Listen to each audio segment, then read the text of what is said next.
What's going on, ladies and gentlemen? It's your boy Black Prion, and yes, the rumors are true. Your boy is back in the car market looking for make another purchase for a new razzling dazzling vehicle.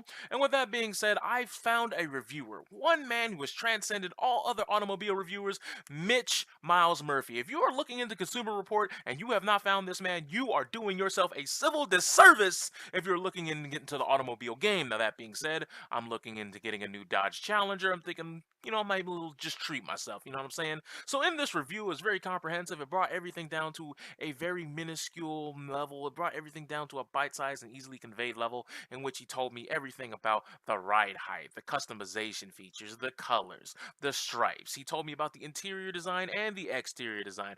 Who's doing that these days, am I right, babe? And then he tells me about the rims customization, whether you can get chrome or alloy, aluminum, things of that nature. This man starts busting out the facts on the tail light customizations, window tints. This man even said you can get it without the wing or with the wing. This man even broke it down and said you can get it with a Hemi or without a Hemi. Absolutely freaking nuts, am I right? This man told me that it comes in automatic and manual transmission for those who are feeling a little bit more exuberant at the wheel. However, that being said, here was a little bit of disclaimer. I do appreciate his transparency, but he also admit that he's never driven a car in his life and actually can't drive, and it's illegal for him to drive in 14 states.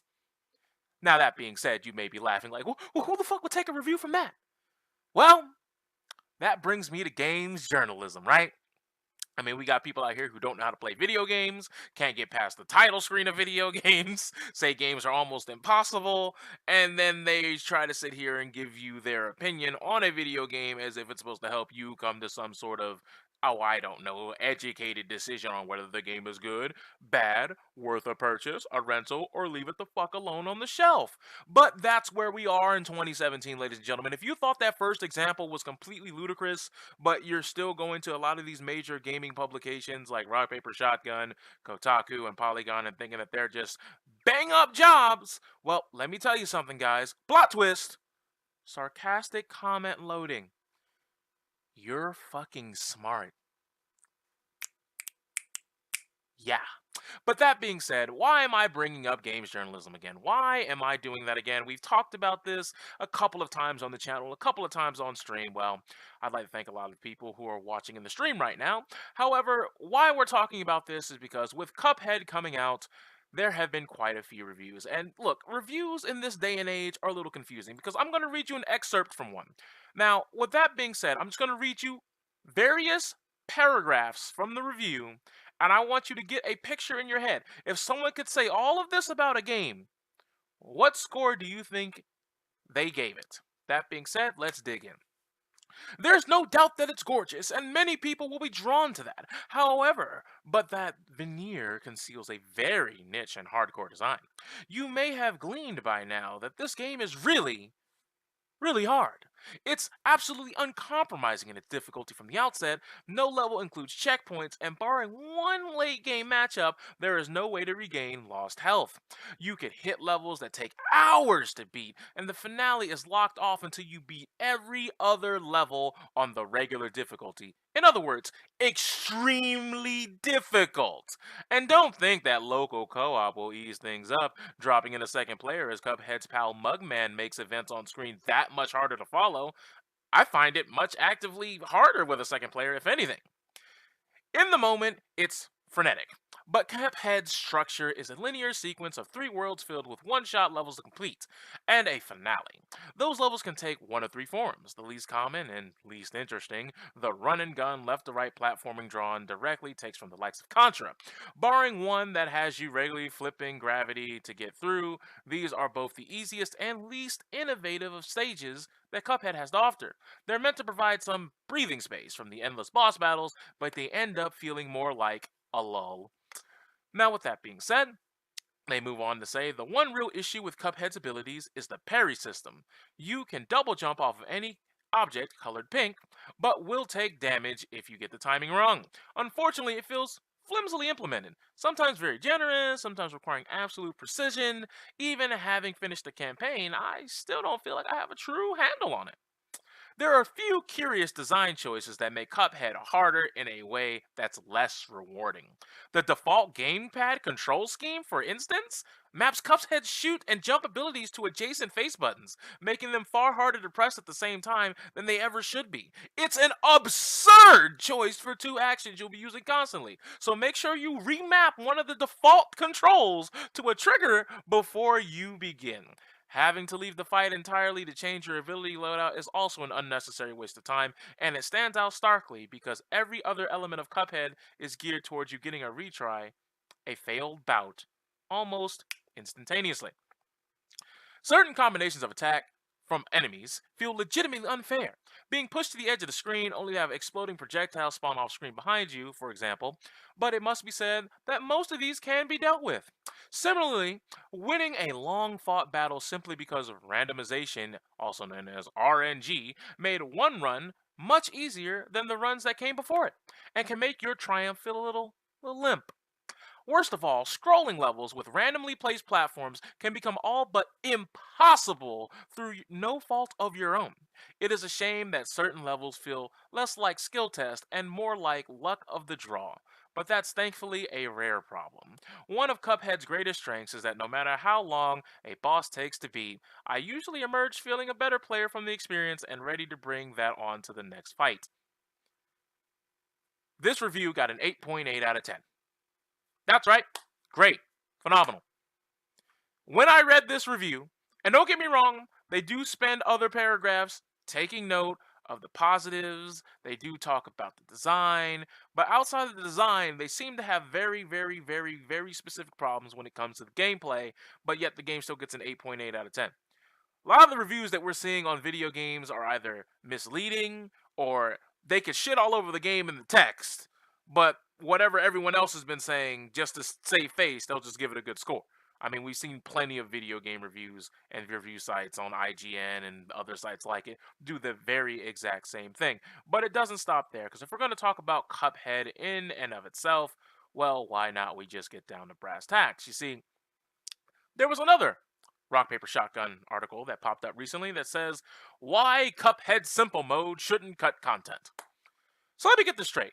You couldn't be asked to put in the effort to actually, oh, I don't know, get adequate. I'm not even going to say good. Just get adequate. Just get competent. Just be decent at the game. You can't even be asked to do that. So you need simple mode, and you're upset that simple mode takes certain forms of the bosses out of the game and takes certain levels and stages out of the game. You're mad because you couldn't put in the effort to play a game that was made by such a small team. You couldn't put in the effort to just play the game. Oh no. You want everything. At this point, if that's what you're going to do, just play simple mode, say the game was okay, then go watch a let's play of someone playing on the regular difficulty. Watch all the content and be like, wow, that boss looks cool. All right, I'm done. Time to go back to Call of Duty or something like that. I don't know what it is you do on your spare time, but please, this why Cuphead Simple Mode shouldn't cut content by Matt Cox just shouldn't. That shouldn't be a thing that got written or wrote at any point in time in the history of video games journalism, but I digress. Pushing forward, there's another Rock Paper Shotgun review, and I know a lot of people have been talking about this one. It's just the generic Cuphead review.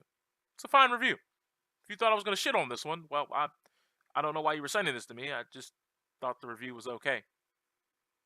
Now, granted, it had all the stuff that I just mentioned in it, so I had already shit on the review, but I was just trying to make sure that you were paying attention, because some of you aren't. Now, that being said, there is another article that popped up by Ben Kuchera saying, when is exclusion a valid choice when designing a game? Now, that being said, this game doesn't exclude anybody. There is a simple mode that exists. It's there. It didn't exclude anyone. It didn't legitimately say, excuse me, sir and or madam, you trying to play this game? If you're not an elite level gamer who is of the most elite caliber, who spells their name with 2 X's in front and behind, there is no hope for you here, sir or madam. Go back to Roblox, where you belong, you peasant. That's not what happened there. This word exclusion doesn't really tend to make any sort of sense. Because, I mean, if we're talking about exclusion, I mean, every rated M game that has ever existed should technically be excluding somebody, anybody under the age of 17. But I digress. You can't just say exclusion because it's too hard. It's not really how that works. Because if a game is too hard, then I don't know how gaming could have ever taken off. Have you seen some of the shit that we had to play on the old NES and Super Nintendo? And like for real, like that, like for real, was Contra? Were people writing, guys? Contra is just so. It just excludes so many of the people out there. Contra is just too difficult. It's absolutely mind-boggling. Jurassic Park 2, The Chaos Continues. Worst game of all time. It's Contra-like control scheme. It's just unfathomable. I just can't believe that game developers thought that this is what gamers wanted. Jurassic Park is a movie title. There should have been no way that people who just want to watch a nice little flick on a Saturday night, who then want to play its video game counterpart, should have to suffer through so much hand blistering and blood curdling fucking gameplay. That's not something that people wrote. I don't know why in 2017 this is a thing.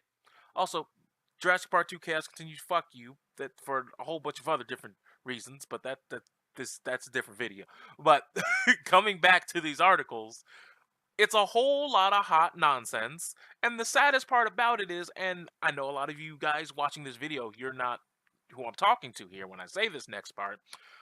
But a lot of people read these websites like Kotaku, Polygon, IGN, GameSpot, Destructoid, etc., so on and so forth, Rock, Paper, Shotgun, and they take their word as the gospel.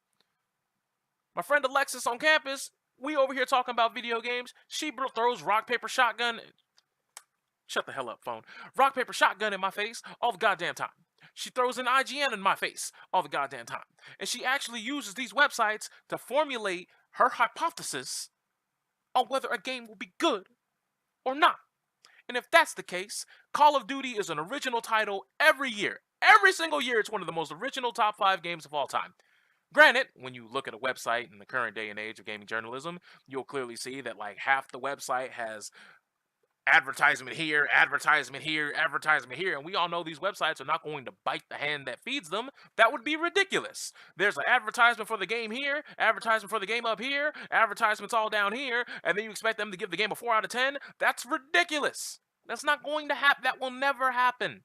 And if it does happen, well, then that site is already 100% either A, fan-funded, or B, funded out of pocket by the people who are basically writing the articles. I mean, Wikipedia's out here asking for donations every goddamn day, but, you know, they don't have to worry about that bias that goes on. Also, that being said, there's a lot of things that I could rant about when it comes to games journalism, but none quite bother me as much as just like the politics that are going into the video games. Like, I want you to tell me how a game plays, how a game, oh, I don't know, functions, is it glitchy? I care much more for that type of review about its story, about whether it holds up to its predecessors, the games that it took inspiration from. I care more about those nuances than, did you know that the character who got shot first in the game was black? Therefore, the people who made this game are the most racist son of a bitches of all time. And I, for one, will not stand for that. 3 out of 10. Like, that's not, I'm not looking for that, okay? That doesn't tell me about a game's gameplay. I mean, you can go on Metacritic right now, and you'll find that Mass Effect Andromeda has a critic score of 71, and only one negative critic review. Only one. Mass Effect Andromeda. Ass, defect, and drama. Duh. Yes, that game has only one critic negative review. Whole bunch of mixed ones, whole bunch of positive ones, but only one negative. I want you to think about that. Think about that. But all in all, when all said and done, what do you guys think of gaming journalism in 2017? Does it really get you enthralled? Are you all into the medium? Are you ready to rip it tight and read everything that Matt Cox is throwing down over on RPS? Or do you just not care? Or do you go in with that, let's take a little peek in here and see what people are saying? I don't want that. Or are you more into looking at YouTubers who 9 times out of 10 are less likely to be directly funded by a gaming corporation that's going to tell them, hey, review our game, buddy. We'll give you X amount of dollars.